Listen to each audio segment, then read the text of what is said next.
अस्सलाम वालेकुम हाज़रीन ऐं नाज़रीन। तकरार ड्रामे जी तफ़सील तव्हांखे ॾींदा हलूं जेका नेक्स्ट क़िस्त अचण वारी आहे। इन में हाणे ॾिसंदो तव्हां नओं हिकिड़ो मतिलबु सीन तव्हांखे ॾिसण में मिलंदा। हिकु त ख़ासि करे मूसा खे ॾेखारण जी कोशिशि कई वेंदी या वरी जेको आहे हाशू दगा करे थो मीर सां नवाब खान जे चवण ते, या वरी हाशू नवाब खान सां दगा करे थो मीर सां रिश्तो करे ऐं जेको आहे फ़िलहालु कमु कढी पोइ जेको आहे नवाब खान खे हिकिड़ो धोखो ॾींदो। फ़िलहालु उन खे हिकिड़ो मतिलबु शक में रखे थो, हिकिड़ो धोखो ॾियण जी कोशिशि करे थो। जेका कहाणी आहे दोस्तो इन नंढड़े वीडियो में ॿुधाईंदासीं।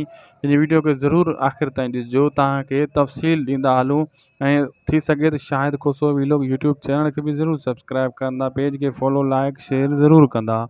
दोस्तो तव्हांखे ॿुधाईंदा हलूं त सिजावल खान वक़्ती तौरु नवाब खान सां हथ मिलाईंदो ऐं ठाह करण जी कोशिशि कंदो ऐं अंदरूनी विढ़ंदो जीअं नवाब खान ॿियनि सां विढ़ंदो आहे। मां पोइ किस्त में ॿुधायो त सिजावल खान ठाह करण लाइ राज़ी थींदो नवाब खान सां, तव्हां ॾिसिजो अनक़रीब।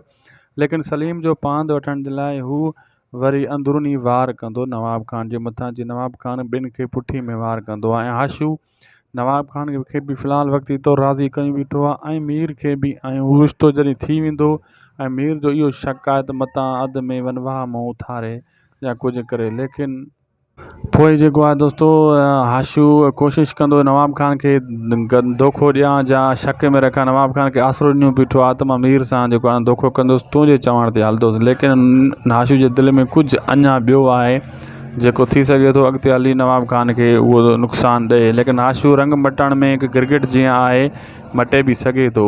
ऐं तव्हांखे इहो ॿुधायूं त अनक़रीब मूसा जी तव्हांखे झलकी नज़र ईंदी। हिकु ॿ किस्तनि जे अंदरि मूसा खे ॾेखारियो वेंदो ऐं मूसा जी एंट्री बि अनक़रीब थींदी इन तकरार ड्रामे जी किस्तनि में।